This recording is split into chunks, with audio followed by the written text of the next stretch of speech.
Sebelumnya, Assalamualaikum warahmatullahi wabarakatuh.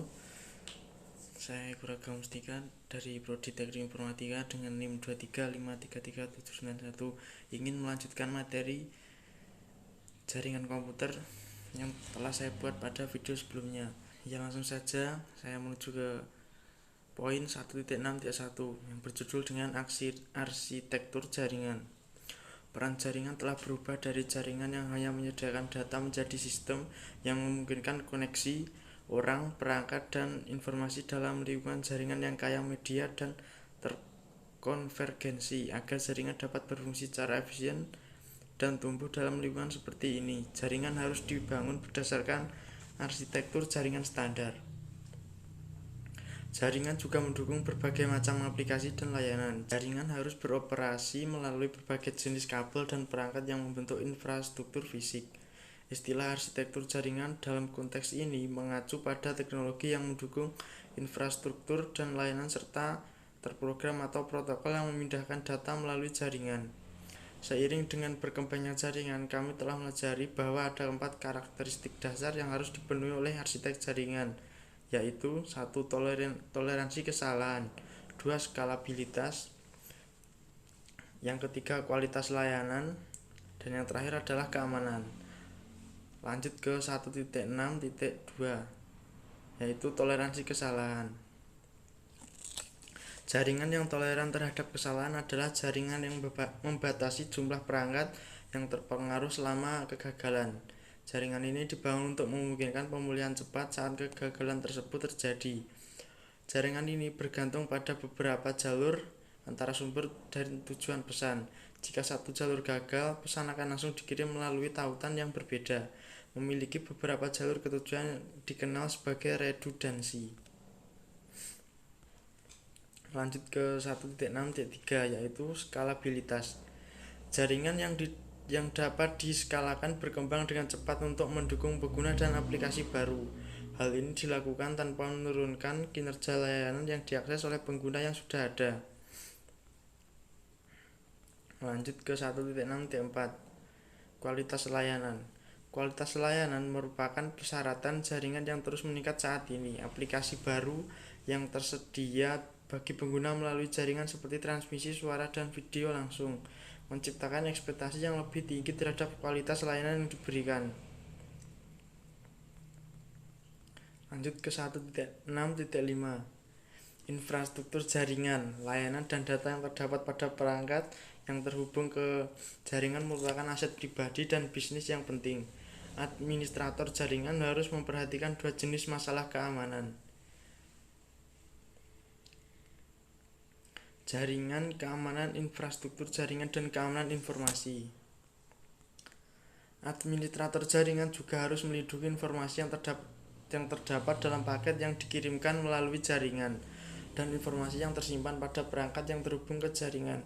Untuk mencapai tujuan keamanan jaringan ada 3 persyaratan utama, yaitu yang pertama, kerahasiaan. Kerahasiaan data berarti bahwa hanya penerima yang dituju dan berwenang yang dapat mengakses dan membaca data. Yang kedua ada integritas. Integritas data meyakinkan pengguna bahwa informasi belum diubah dalam transmisi dari asal ke tujuan.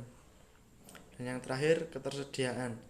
Ketersediaan data menjamin pengguna akses tepat waktu dan andal ke layanan data bagi pengguna yang berwenang. Sekarang lanjut ke poin 1.7 dengan berjudul tren jaringan. 1.7.1 dan judul tren terbaru. Seiring dengan munculnya teknologi baru dan perangkat pengguna akhir di pasaran, bisnis dan konsumen harus terus menyesuaikan diri dengan lingkungan yang terus berubah ini. Ada beberapa tren jaringan yang mempengaruhi organisasi dan konsumen, yaitu membawa perangkat sendiri, kedua kolaborasi daring, 3 komunikasi video, dan 4 komputasi awan. Untuk penjelasannya, yaitu membawa perangkat sendiri atau yang disingkat dengan BYOD. BYOD memungkinkan pengguna akhir memiliki kebebasan untuk menggunakan perangkat pribadi guna mengakses informasi dan berkomunikasi melalui jaringan bisnis atau kampus. Lanjut ke 1.7.3 kolaborasi daring. Individu ingin terhubung ke jaringan tidak hanya untuk mengakses aplikasi data tetapi juga untuk berkolaborasi satu sama lain. Kolaborasi didefinisikan sebagai tindakan bekerja dengan satu atau beberapa orang lain dalam proyek bersama. Lanjut ke 1.7.4 komunikasi video. Aspek lain dari jaringan yang penting bagi upaya komunikasi dan kolaborasi adalah video. Video digunakan untuk komunikasi, kolaborasi, dan hiburan. Panggilan video dilakukan ke dan dari siapapun yang memiliki koneksi internet, dimanapun mereka berada. Konferensi video merupakan alat yang ampuh untuk berkomunikasi dengan orang lain, baik secara lokal maupun global. Lanjut ke 1.7.5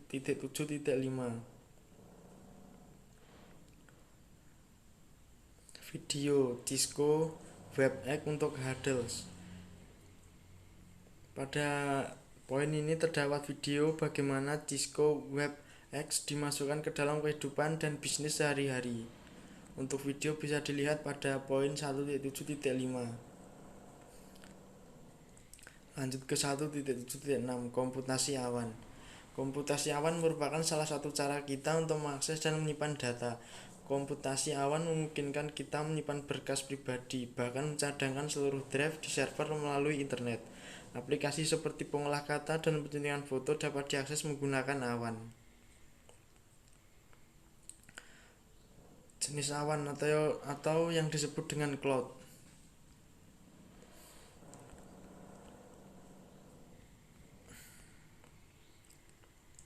Lanjut ke 1.7.7 tren teknologi di rumah. Tren jaringan tidak hanya mempengaruhi cara kita berkomunikasi di tempat kerja dan sekolah, tetapi juga mengubah banyak aspek di rumah. Tren rumah terbaru termasuk teknologi rumah pintar. Lanjut ke 1.7.8 jaringan powerline. Jaringan powerline untuk jaringan rumah menggunakan kabel listrik yang ada untuk menghubungkan perangkat seperti yang ditunjukkan pada gambar. Karena saya hanya menggunakan perangkat mobile, maka gambar tidak muncul. Lanjut ke 1.7.9 pita lebar nirkabel. Di banyak daerah di mana kabel dan DSL tidak tersedia, nirkabel dapat digunakan untuk terhubung ke internet. Sekarang lanjut ke poin 1.8 yaitu keamanan jaringan. Dalam poin 1.8.1 yang berjudul ancaman keamanan. Keamanan jaringan merupakan bagian integral dari jaringan komputer, terlepas dari apakah jaringan tersebut berada di rumah dengan satu koneksi ke internet atau merupakan perusahaan dengan ribuan pengguna. Keamanan jaringan harus mempertimbangkan lingkungan serta alat dan persyaratan jaringan. Keamanan jaringan harus dapat mengamankan data sambil tetap memberikan kualitas layanan yang diharapkan pengguna jaringan. Ada beberapa ancaman umum terhadap jaringan, yaitu virus, worm, dan Trojan horse. Ini berisi perangkat lunak atau kode berbahaya yang berjalan di perangkat pengguna. Yang kedua ada spyware dan adware. Ini adalah jenis perangkat lunak yang diinstal pada perangkat pengguna. Perangkat lunak tersebut kemudian diam-diam mengumpulkan informasi tentang pengguna. Yang ketiga ada serangan zero day. Disebut juga dengan serangan zero hour. Serangan ini terjadi pada hari pertama kerentanan diketahui.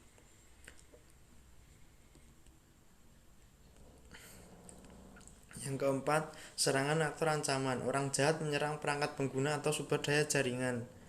Yang kelima, serangan penolakan layanan. Serangan ini memperlambat atau membuat aplikasi dan proses pada perangkat jaringan menjadi lemot atau macet. Yang keenam, ada intersepsi dan pencurian data. Serangan ini menangkap informasi pribadi dari jaringan organisasi. Dan yang terakhir, pencurian identitas. Serangan ini mencuri kredensial login pengguna untuk mengakses data pribadi. Lanjut ke 1.8.2 security solution. Tidak ada satu solusi pun yang dapat melindungi jaringan dari berbagai ancaman yang ada. Oleh karena itu, keamanan harus diterapkan dalam beberapa lapisan dengan menggunakan lebih dari satu solusi keamanan. Jika satu komponen keamanan gagal mengidentifikasi dan melindungi jaringan, komponen lain mungkin berhasil. Implementasi keamanan jaringan rumah biasanya cukup mendasar, biasanya menerapkannya pada perangkat akhir serta pada titik koneksi ke internet, dan bahkan dapat mengandalkan layanan yang dikontrak dari ISP. Berikut adalah komponen keamanan dasar untuk jaringan rumah atau kantor kecil. Yang pertama ada antivirus dan anti-spyware. Aplikasi ini membantu melindungi perangkat akhir agar tidak terinfeksi perangkat lunak berbahaya. Yang kedua ada penyaringan firewall. Penyaringan firewall memblokir akses tidak sah ke dalam dan keluar jaringan. Ini dapat mencakup sistem firewall berbasis host yang mencegah akses tidak sah ke perangkat akhir, atau layanan penyaringan dasar pada router rumah untuk mencegah akses tidak sah dari dunia luar ke dalam jaringan. Lanjut ke poin 1.9, yaitu profesional TI.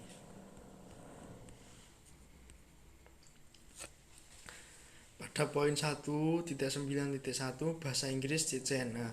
Peran dan keterampilan yang dibutuhkan oleh teknisi jaringan terus berkembang dan menjadi lebih penting dari sebelumnya. Lanjut ke poin 1.9.2 pekerjaan jaringan. Sertifikasi CCNA akan mempersiapkan pengguna untuk berbagai pekerjaan di pasar saat ini. Di web Anda dapat mengklik menu karir dan kemudian memilih peluang kerja, dan dapat menemukan peluang kerja di tempat tinggal dengan menggunakan program baru Talent Breed Matching Engine. Cari